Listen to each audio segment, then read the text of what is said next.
What's up, everybody? It's your boy Stevie the Black. It's STEVEE the Black. I'm back, and I'm here to give you my WrestleMania Saturday review. I would have done this last night. I wanted to do this last night, but when the show ended, I was so tired and drained. Like I was gonna fight through it though. I was gonna fight through it, but I kept yawning and kept yawning and kept yawning, and I didn't want to be disrespectful to you guys and to myself and my work here. So I was like, you know what? I'll just do it tomorrow after I get out of church, and that way I'll be fully awake and I'll be energized, and I'll be able to do the review. Right? So night one of WrestleMania has come and gone. Was it truly stupendous? Or was it like, oh my goodness, what are we doing here? Well, let's get ready to find out. So, WrestleMania 38 kicks off with the Usos taking on Shinsuke Nakamura and Rick Boogs. Now, I have to be honest, I haven't been watching Raw and SmackDown all that much. You know, I try every now and then, but I know what's going on, right? But I haven't been watching, so I really didn't know how over Boogs was with the crowd. You know, I know Pat McAfee does his little thing with his dance when Shinsuke comes out, and that's always great to see. Love his energy, but I had no clue about Boogs. I was like, wow, they really like Boogs. Wow, and from the little I saw of him, he did look pretty good and was energetic and all that stuff, right? I was very shocked that this match opened the show. Normally, on a show like WrestleMania, you want to get a match that hypes the people up. Some people thought it could be Bianca and Becky Lynch to open up the show, but it was this match instead. I ended up giving the match a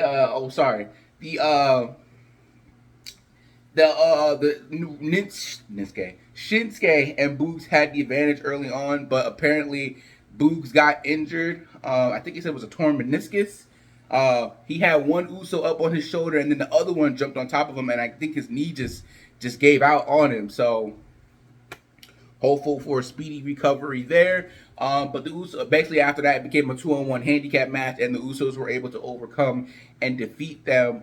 I gave the match 2.5 stars out of 5. I thought it was a pretty decent opening match. Nothing to write home about, but it was decent nonetheless.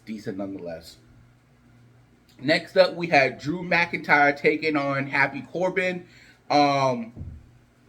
Another match that I really didn't care for all that much. Not because of Drew, it's just Drew, deserves better, than Happy Corbin. No offense to Corbin at all, even though we all love to see Corbin get beat up. But it had a pretty decent match. Nothing spectacular. Still think it's a Monday Night Raw match or anything like that. But they had a decent match, They actually said a pretty interesting fact on commentary. Something that when Drew kicked out at the end of days, that was the first time anyone's ever done that. And I was like, well, that's definitely not true. So it must be ever since he became Happy Corbin that no one has kicked out at the end of days. So that was interesting. But yeah, obviously Drew was able to overcome Madcap Moss on the outside, able to hit the Claymore on Happy Corbin and get the win. And then after the match, he cut the first 2 ropes in half with his sword, which was pretty cool. But I have to say, the ring crew was probably like, dude, what the heck, man? Now we got to go up there and put this back together, which they did it pretty fast. They did it pretty fast. So anyway, I ended up giving the match 2 stars out of 5. Again, it wasn't horrible. It was just okay. And again, I didn't really care about it. They put on a decent match, but again, I was like, yeah, it was okay. It was all right. Next up, we had Rey and Dominik Mysterio taking on the team of Logan Paul and The Miz. Another match that I wasn't all too interested in, but you can see the trend that WWE is going for here. With the Usos and Corbin, and now this match, they're trying to get all the less interesting matches out of the way, I guess, if you could put it that way. Which I was like, actually, that's very smart, actually. I got to give them that. Get it all the way out the way, and then we can just have great match after great match after great match, I gotta give it to Logan Paul. He did a pretty good job. You know, he was hitting all his spots. He was looking good. Like I don't know who these celebrity guys are training with when they come in their match, but these guys are really, really good. They're really good. So kudos to these guys for training these celebrities, making sure they're up and they're ready and they don't look foolish. Was he better than Bad Bunny? I don't really know, but he still did pretty good. His Three Amigos looks really good. His Frog Splash looked good. Heck, even when he did the Eddie Guerrero thing at the top, it was like, oh man, this is pretty good. Anyway, the match ends when the Mysterios are teaming up on Logan Paul. Miz gets the sneak tag. No one sees it. They were able to hit the 619, a double 619, and a double frog splash. Miz was able to come in and capitalize, hit Ray with the skull crushing finale, and that is how the match ends. So far on this night, I have to say I went 3-0 so far on the match. I was very proud of myself. You know, I keep saying, stop doubting my knowledge on sports, bro. When it comes to the Eagles, when it comes to the Sixers, when it comes to wrestling, I just know what I'm talking about, right?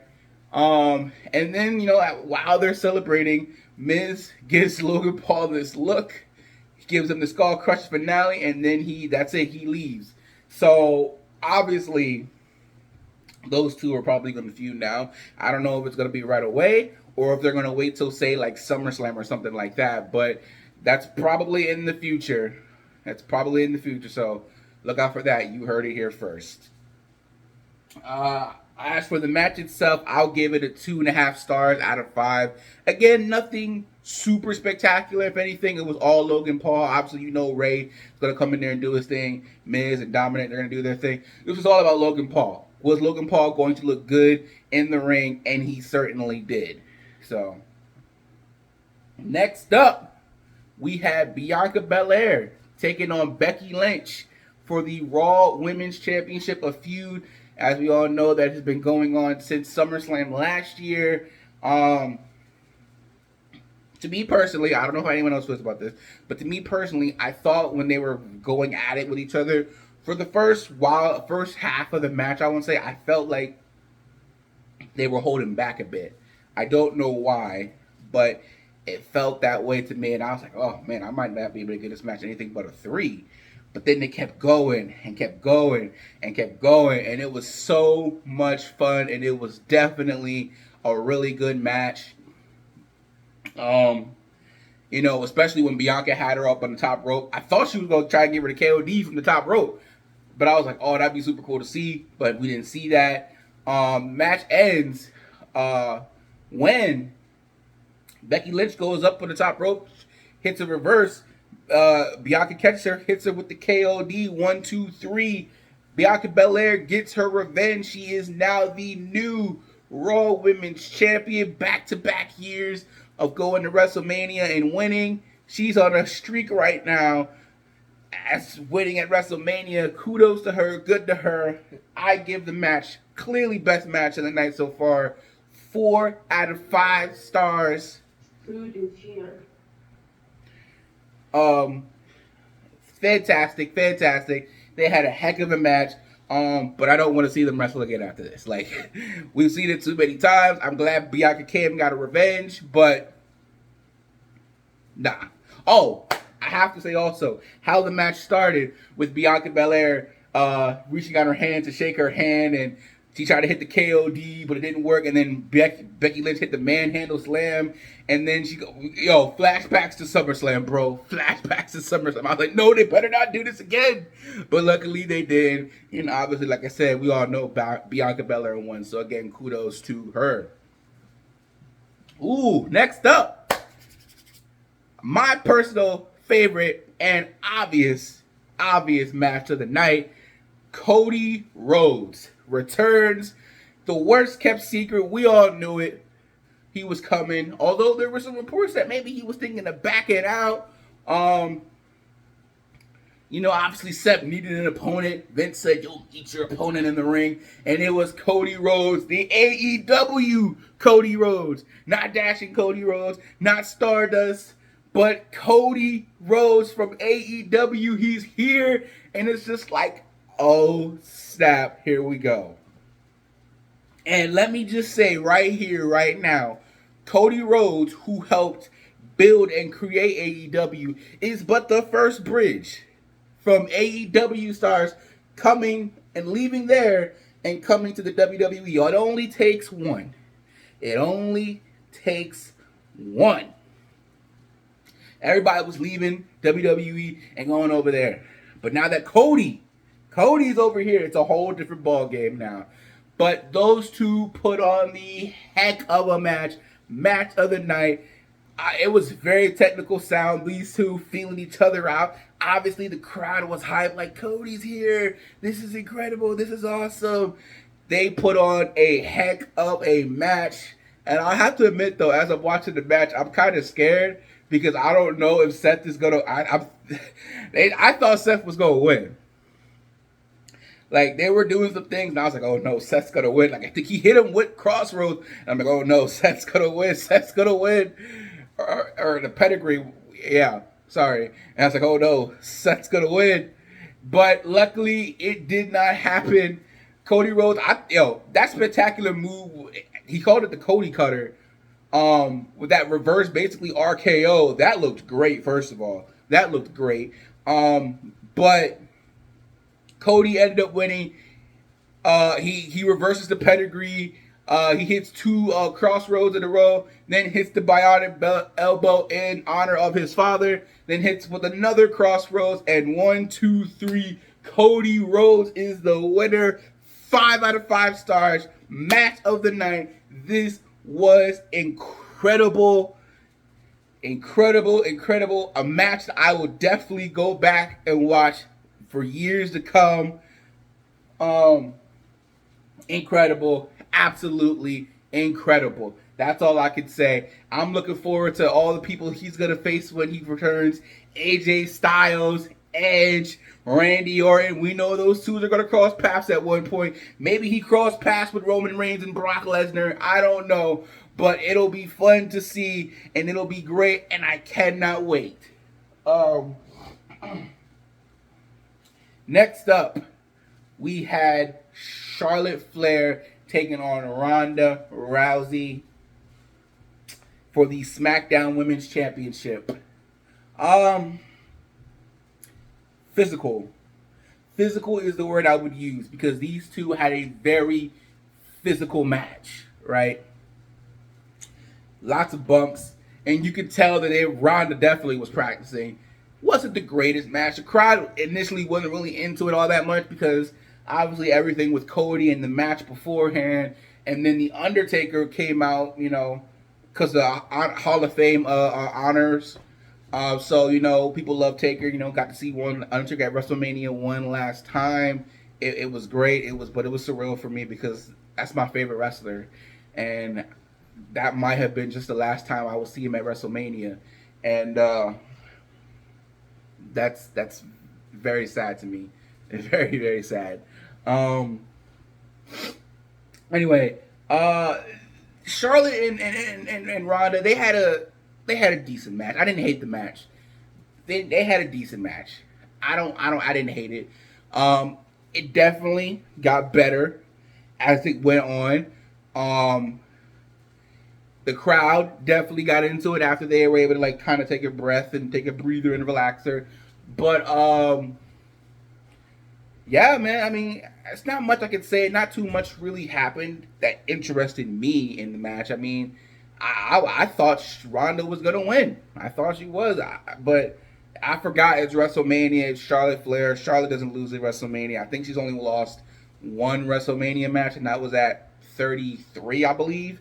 But other than that, I don't think she's lost a match at WrestleMania. Since then, she has not lost, and I was foolish to think that Ronda was going to beat her. But the way that it ended with the ref bump and Ronda going to check on her, and she did get Charlotte to tap out. She was tapping out, so she accomplished that. But obviously the ref was knocked down. So when she's going to check on the ref, hey man, get up, come on, I beat her, come on. And then Charlotte with just one big boot. 1, 2, 3, the match is over. Clearly the way it ended, it's not over yet. Where they go from here, I don't know. Probably most likely a rematch at WrestleMania Backlash. And I wouldn't even be surprised if it was a submission match. I'm shocked that this wasn't a submission match, but that's how you tell a proper story, is those two in a match, and it'll be a submission match. It'll be very interesting to see. It's been a long time since we've seen a submission match in WWE, actually. So that would be very, very good. Storytelling. That's how you tell a story. But overall, like I said, the match was good. It was decent. I didn't hate it. But, I gave it a 3.5 out of 5 stars. Decent match. Nothing wrong with it. Just wasn't as awesome as I thought it could have been. Plus, it was like Rhonda's second match or something like that. Give her time. She's got ring rust, Give her time. She'll get better. She'll be here for the next 2 years. So by the time the 2 years up, you'll forget all about how, man, she don't look too good in the ring. So give it time. And then finally, the night ended with the KO show with special guest Stone Cold Steve Austin. They're in the ring. They're talking. But it didn't stay that way for long, because KO's like, look, man, I'm gonna be honest with you. I lied to you. I didn't bring you out here to talk. I brought you out here to fight. And I'm challenging you right here, right now, to a no-holds-barred match. And I'm thinking, oh, snap, here we go. I honestly should have seen it coming, because the reports were saying that I read that Austin was getting in great shape. And I'm like, you don't need to get in great shape if you're just going to have, a segment and then maybe brawl for a little bit and then hit a stunner and that's it. You don't need to get in shape for that. So I should have seen the match coming, but I did not see it coming. Austin said no. That's what the report said, He said no, but clearly he changed his mind, because we got a match. It was great. It was awesome. It was the moment. It was great. Clearly, it's Stone Cold Steve Austin. He's 57 years old. The dude is clearly way past the prime. His first match in 19 years. He didn't take too many bumps. He did take some bumps. He didn't take too many of them. KO mostly got beat up for the whole time. It was just a fun ride, People, oh my God, we're having a Stone Cold Steve Austin match, It was great. The match ended when KO is in the ring. He's trying to hit Austin with the chair, but Austin ducked. It ricochets off the rope, hits him in the face. Austin hits him with the stunner. 1, 2, 3. Austin wins the match. For the whole thing, I gave it a 3 my notes say 3 out of 5, but I'm actually going to give it a 3.5 out of 5. The whole thing was great. By the way, during the whole match, Stone Cold's just drinking beers and taking his time. It was I think by the time the night was over, he had 20 beers. Probably went through 2 cases. Well, I don't know how many cases are in his beer, because he was drinking his own personal ones. But still, nonetheless, he probably had 20 beers. Dude was just beating him up. And then when he was taking a break, he was like, throw me another beer. So it was great. Awesome to see. 3.5 out of 5 stars. It was great. So, with that being said, that is the end of WrestleMania Saturday, night 1. Obviously, night 2 is tonight. My final grade for night 1, I'm going to have to give it a B+. I thought it was really good. Even the matches that weren't spectacular weren't stupendous. They were still good and decent. There was not a single bad match on the card. And that is all you want at a WrestleMania, is for there not to be a bad match. If the match was okay, that's great. It wasn't horrible. It wasn't terrible. It wasn't forgettable. It's as long as it's good enough.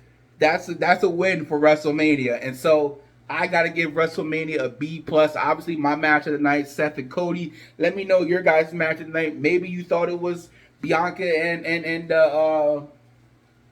Belair, or Bianca Belair and Becky Lynch. Maybe you thought it was just the moment of Stone Cold Steve Austin returning for one last ride, So maybe it was Charlotte and Rhonda. I don't know. Let me know your favorite match in the comment section down below. And let me know what match you're looking forward to tonight on night 2, WrestleMania Sunday. And that's pretty much it. I will see you guys later tonight. Hopefully I won't be tired, but can't make no promises on that. And if you're not down with that, I've just got 2 words for you. Peace out. And I'll catch y'all tonight.